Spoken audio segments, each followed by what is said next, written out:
Ղարաբաղ-ադրբեջանական լարումից հետո կարծիք կա, որ այն Հայաստանը, որ կար մարտին, այլևս չկա ապրիլին։ Ինչ է փոխվել Հայաստանի կյանքում։ Ես կարծում եմ, որ դա գենետիկական ֆենոմենի հետ կապված երևույթ է, համախմբվել է։ Եվ օրացական պահերին մեր ազգը այդ գենետիկ կոդը արթնանալով պարզապես միանում է եւ բոլոր տարաձայնությունները դնում մի կողմ։ Ինչ վերաբերվում է այդ երևույթին, որովհետև այլ ձևակերպում տալ չի կարելի, քանի որ եթե ներքաղաքական իրադարձությունները կամ սոցիալական խնդիրները դիտարկենք, ապա պիտի դրա հակառակը փաստենք միայն։ Այնպես որ կարծում եմ, որ դա առաջին հերթին գենետիկ ֆենոմեն կարելի է կոչել։ Ինչ վերաբերվում է երևույթներին, որոնք տեղի են ունենում, ես կողմնակից եմ որևէ մեկին չմեղադրել, արտաքին ուժերի մասին է խոսքը, որևէ մեկին չմեղադրել, երբեք չմեղադրել, պարզապես ուժեղ լինել եւ անձի եւ հանրային ցանկացած տիրույթում ուժեղացնել սեփական ինքնությունը ամեն ձևով։ Գիտակցության, զենքի, հոգեվոր առումով, բոլոր առումներով պարզապես սնել ազգի բոլոր տիրույթները եւ միշտ պահպանել այն ռազմական ոգին, բոլոր դրսևորումներով ռազմական ոգին, այդ թվում է մշակութային, կրթական եւ այլն եւ այլն։ Եվ որևէ մեկին մեղք չվերագրել, որ այ այսպես վարվեցին։ Ուժեղ լինես, թող այդպես փորձեն վարվել։ Դու էլ կարողանաս ոչ միայն պաշտպանես, այլ նաեւ արժանի հարվածոտ տաս։ Ինչ որ բան փոխվեց, իհարկե փոխվեց։ Մեր մտածելակերպի մեջ նաև այդ զարթոնքի մի փոքրիկ տեսակ տեղի ունեցավ Բաղրամյան փողոցի անցած տարվա երևույթների մեջ։ Երբ որ մենք բոլորս հասկացանք, որ երիտասարդ մի հատ հրաշալի սերունդ ունենք, որը կարող է առաջին հերթին իր տեսակետը հայտնել եւ պաշտպանել իր տեսակետը։ Նմանատիպ երևույթներ տեղի են ունեցել, փոքրիկ եւ շատ ավելի, այսպես ասած, լոկալ ինչ-որ երևույթներ։ Կարծում եմ, որ այն ինչ որ հիմա է տեղի ունենում եւ այն ամենը ինչ որ մենք հիմա ապրում ենք, դա ազգային զարթոնքի մի ուրիշ որակական հատկանիշ, մի ուրիշ կրող է, հա, մի այլ որակ կրելու, բայց փոքրիկ այդ բաժինների, այսպես ասած, ընդհանրացված տեսակն է։ Քաղաքացիական հասարակության նաև միասնական, հա, տեսակետն է, նաև այն կուտակված դժգոհությունների քանակը, որը կուտակվել է սահմանման ընդհանուր փոքր, 1, 2 եւ տենց զոհեր տալով։ Եվ այդ կուտակումները ի վերջո վերում հանգեցնում են նրան, որ մենք բոլորս հոգնել ենք ինչ որ կիսատ լուծված հարցերից, ձգվող ինչ-որ խնդիրներից, որոնց ոչ մի կերպ հանգուցալուծում չի տրվում, որը հիմնականում քաղաքական տիրույթ է եւ քաղաքական լուծումներ է պահանջում, ոչ ռազմական։ Միգուցե հենց դա է պատճառը, որ ազգի հիմնական այն կարևոր բաժինը, սերուցքը արթնացել եւ ասում է պիտի ես հարթալուծել։ Ինչ դասեր պետք է քաղենք մենք քաղաքականապես։ Ուժեղանալ, թույլ չտալ որևէ կերպ, առաջին հերթին, թույլ չտալ որևէ կերպ ինքնությունը, հայ ինքնությունը ստորադասվի որևէ գեր պետության։ Երբեք հույսը չդնել արևմուտք, արևելք եւ նմանատիպ ինչ-որ բարբաջների պետական, թե ոչ պետական մակարդակով։ Ամեն ինչ անել, որ գերակաշահ մնա ազգայինը եւ ներսի արտաքին թշնամու նկատմամբ միշտ լինել պատժող։ Ես կարծում եմ, որ ոչ պակաս են նաեւ ներքին թշնամիները։ Եվ կարծում եմ, որ այդ թշնամին պաշտոն եւ, չգիտեմ, ինչ սոցիալական ստատուսներ չունի։ Թշնամին մնում է թշնամի։ Տարանջատելուց տեսնում եմ, որ զինվորի հացը կերել է։ Ուրեմն պիտի արժանանա այդ պատժին, ինչին պիտի արժանանա։ Եվ կապ չունի նրա վաստակը այս պարագայում։ Եթե չարաշահել են այն ամենը, ինչը ազգային է, ուրեմն ազգային թշնամություն է։ Եվ դրան արդեն որևէ կոչում տալ պետք չէ։ Մի կոչում գոյություն ունի, որը ազգային թշնամի է կոչվում։ Եվ երբ որ պատերազմի ժամանակահատվածն է գալիս, Այդ սև ու սպիտակը բավականին վառ ընդգծված ձև է ստանում գույների առումով եւ այդ գորշ միջանկյալ գոտու գույները սկսում են բացակայել։ Իհարկե թվացial խաղաղության ժամանակահատվածում ավելի շատ գերակայում են այդ միջանկյալ գույները եւ դա է պատճառը, որ մենք շատ հաճախ չենք տարանջատում թշնամու։ Ես կուզեմ, որ մենք կարողանանք այդ պատժամիջոցները կիրառենք եւ արտաքին որևէ մեկի թելադրանքը չլինի։ Խոհեմ լինենք թելադրանքների, տարատեսակ թելադրանքներին պարզապես տուրք չտանք, էմոցիոնալ չլինենք։ Հասկանանք, որ այդ ամենը ուղղակիորեն պառակտելու միտում կարող են ունենալ։ Միգուցե քաղաքական այն վերախավը, որը մենք կոչում ենք, մի քիչ ավելի գրագետ վերաբերվի եւ մի քիչ ավելի բացի իր հանրության համար բոլոր այն էջերը, որոնք ապա պետական են իրանց գործառույթության մեջ նաեւ Հայաստանի Հանրապետությունում։ Միգուցե դա կօգնի ազգային ոգին համախմբել այն առողջ ուժերի շուրջ, որոնք գոյություն ունեն։ Համենայն դեպս ես լիահույս եմ եւ բազմիցս ասել եմ տարբեր հարցազրույցների շրջանակներում, որ ես երիտասարդությունը, որ ծնվել է ազատության սերմի ժամանակահատվածում, նրանցն է ապագան եւ ամեն ինչ պիտի անել, որ հենց իրենց վստահել այն ամենը, ինչ որ իրանք պիտի հետագայում ապրեն եւ շենացնեն։ Դուք գոնե ձեզ համար ազգի թշնամիներ այս օրերի ընթացքում, ներսի թշնամիներ եւ դրսի թշնամիներ գտաք։ Գիտեք, հենց դա է պատճառը, որ ասում եմ գորշ գույները շատ են, որովհետեւ թվացial խաղաղության ժամանակահատվածում սև ու սպիտակը շատ հաճախ այդ միջանկյալ տարածքում է գտնվում գույների։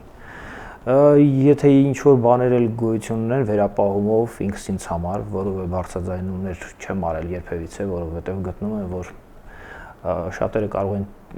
պարզապես խաբված լինեն եւ ծառայեն, չհասկանալով, որ ծառայում են ինչ-ինչ երևույթներին իրենց սեփական դիրքորոշումը թվացial սեփական դիրքորոշումը դրսևորելով նման կերպ։ Դա է պատճառը, որ ես անհատական որևէ տեսակի անունների շեշտադրություններով եւ նմանատիպ բաներով չեմ զբաղվել, այլ պարզապես հետեւում եմ, լուրջ հետեւողների շարքում եմ, որովհետեւ քաղաքականությունը բավականին բարդ, բազմասուր եւ այս ռուսերեն կասեն многогранная вещь, հա,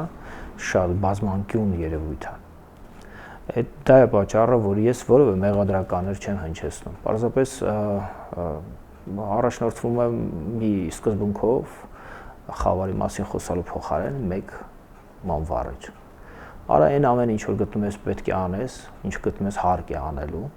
խղճիդ նկատմամբ երբեք մի գնա որևէ տեսակի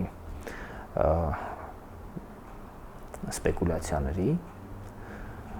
եւ հետո ինչ կլինի, թող լինի։ Ում տեղն է դիրքերը։ Ինչ եք կարծում։ Բոլորիս։ Ես ինքս զինվորագրված եմ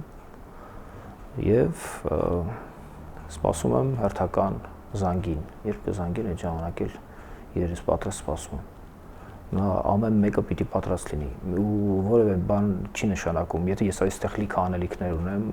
այդ անելիքները ոչինչ չարժեն, եթե այդ սահմանը պիտի մետրով մոտենա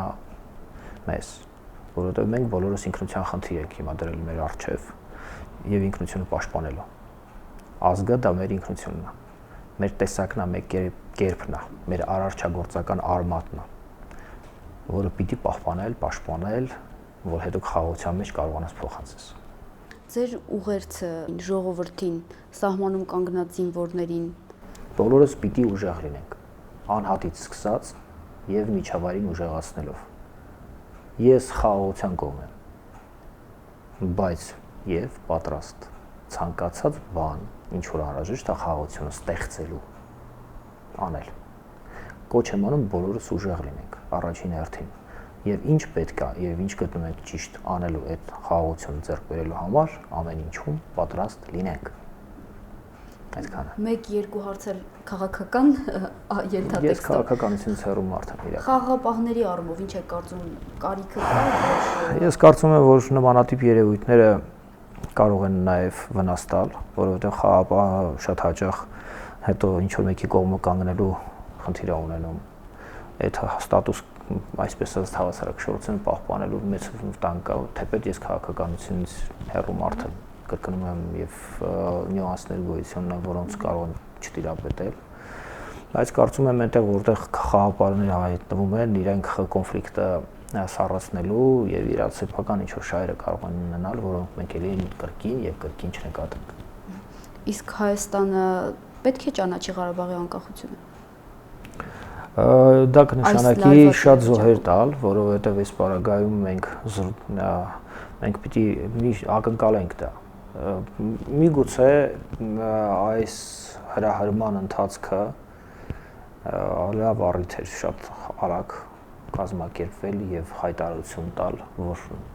քանի որ դուք բանակցային կողմից միակողմանի դուրս եկաք, մենք միանգամից ստիպված ենք դա անելու եւ գոնե հիմա արդարացում կունենայինք, որովհետեւ այս ընթացքում այս խաղաղությունը, խարխուլ խաղաղությունը հենց միտված էր, որ ի վերջո բանակցային սեղանին սերունդ աճեցնենք։ Այդ ընթացքում սերունդ աճեցնենք եւ այն սերունդը, որ ինչ որ կերպ պատկերացնում այլ լուծումներ, այդ սերունդը հեռանա։ Մովսեսը ժամանակին 40 տարի ազգը մաքրելու համար անապատից երկիր չտարավ 40 տարի ազգը մաքրեց ստրկամտությունից, որից հետո նոր արդեն ասեց այս ձեր հողն է, այստեղ ապրեք։ Ամեն ինչում կարելի է ինչ որ խորհուրդներ գտնել։ Միգուցե մեզ պետք է այդպես մի սերունդ մաքրվի, որը կոմպլիմենտարությամբ չվարվի, որը հրաժարվի նմանատիպ ձևաչափերից, որոնց մեջ ազգային պատկանելիության ստորադասումներ կան, ինչ-ինչ ազգերին, որը հարստությամբ չորոշի ավակ եղբորը։ Ի վերջո, երբ որ իմ եղբայրը ինձնից հարուստ է, դա չի նշանակում, որ ինձ համար ինքը փոքր լինելով իմ ավակ եղբայրն է։ Հիմա մենք այդպես կոչում ենք մեր հարևան եւ դաշնակից ընկերոջը, ասում ենք մեր ավակ մեծ եղբայր, ինչ նրա ուժն ու հարստությունը որոշեց, որ նա մեզնից ավելի մեծ է։ Կարծում եմ արդեն ձևակերպման մեջ մենք մեծ սխալ ենք տալիս դրան։ Ի վերջո, եթե մենք հին ազգ ենք, ուրեմն մենք ենք ավակ։ Իմաստություն ունենանք, կարողանանք նաև գնահատենք դա։ Ես չեմ սիրել երբևիցե ծայրահեղությունների մեջ ներկայացնել։ Այնուամենայնիվ ճշմարտության հանդեպ չի կարելի այդպես վարվել եւ սխալ մատուցել։ Դա ճշմարտություն է։ Այդքանը, թեպետ այդքանը։ Իսկ վերջին օրերին Ռուսաստանի վերաբերմունքը առ Հայաստան ինչպես կգնահատեք։ Գիտեք, մեծ քաղաքականության մեջ բարակ թելիկներ կան, ես չեմ տեսնում։ Եվ քաղաքականության մեջ ասում են, այս իրանք այսքանը գնեցին։ Միգուցե այդքանը պիտի գնային իրանք, որ մենք էլ ինչ-որ բան անվճար ստանայինք։ Մենք չենք, չէ՞։ Ի վերջո մենք չգիտենք շատ բաներ։ Եվ քաղաքականության մեջ նման հայտարարություններ անել, որ գիտեք ռուսները իրանց վաճառում են այսքան եւ այլ եւ այլ եւ այլ, ինչքանն էլ տալիս են, մենք չգիտենք։ Կամ ինչքան է գաղտնի տրվել, մենք չգիտենք, կամ ինչ ունենք մենք, շատ բաներ կարող ենք չիմանալ, որը հավասարակշռությունը պահպանել համար արվել, բայց ես այնուամենայնիվ վերապահումով մոտենամ այդ հարցին, որովհետեւ քաղաքականությունը եւ մեծ քաղաքականությունը ունի անտեսանելի այնքան թելիկներ, որոնց մենք չենք կարող տիրապետել